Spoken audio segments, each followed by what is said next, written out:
Let's turn to journalist Emily Ragobeer, who's speaking to us from Toronto with some reaction. Emily, we were expecting these tariffs to be announced today. Canada's set to come into effect on Tuesday. There must be some immediate reaction already from Canada. We're seeing Ontario's Premier Doug Ford saying that they have no choice but to hit back hard.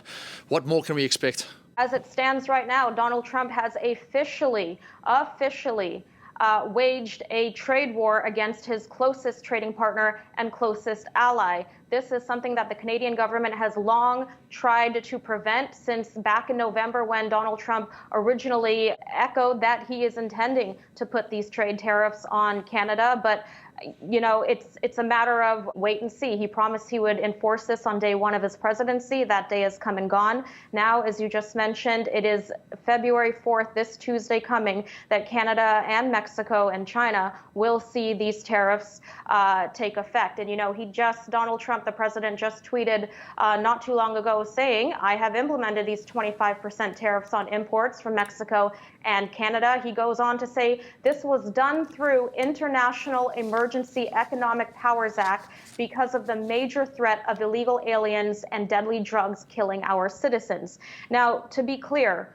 Donald Trump has always said that he is waging these economic tariffs because of the border security issue. However, there is less than 1% of fentanyl drugs illegal activity of that nature, as well as migrants crossing America's northern border with Canada. That is scathingly opposite going on in Mexico. In comparison, 9,500 kilograms of fentanyl has been documented between 2023 and 2024, compared to 19 kilograms of fentanyl at the northern border. So what he says does not actually add up to what the reality is. The facts are very much not in line there, according to what you're saying. And this, if we're talking from a Canadian perspective, this is all on the heels of another premier election. We're talking, of course, about Justin Trudeau. He's now outgoing. He will be commenting in the minutes to come.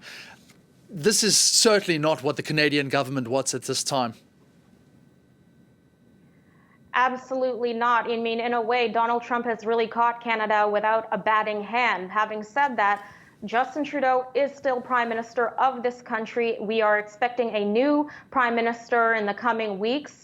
There is currently a Liberal race with a couple of front runners, Chrystia Freeland, the former Deputy Prime Minister, as well as Mark Carney, the former governor for the Bank of Canada and Bank of England. These are the two top runners. But nonetheless, like you just mentioned, a federal election is looming here, as well as a provincial election here in Ontario has just been called with Premier Doug Ford, and he is looking to extend a 4-year mandate, which is what he says he needs in order to deal with Donald Trump. And make no mistake, both from a federal standpoint and provincial standpoint, the mandate is now Donald Trump and how to deal with this economic aggression coming from their closest trading partner. But we have heard also that consumers are set to foot the bill. So we will see in the short to medium term how indeed that does take shape. Once again, thanks so much, Emily Ragobeer, coming to us from Toronto, Canada, on all these tariff announcements by Donald Trump, now signed by the White House on their neighbors, Canada, Mexico, as well as China.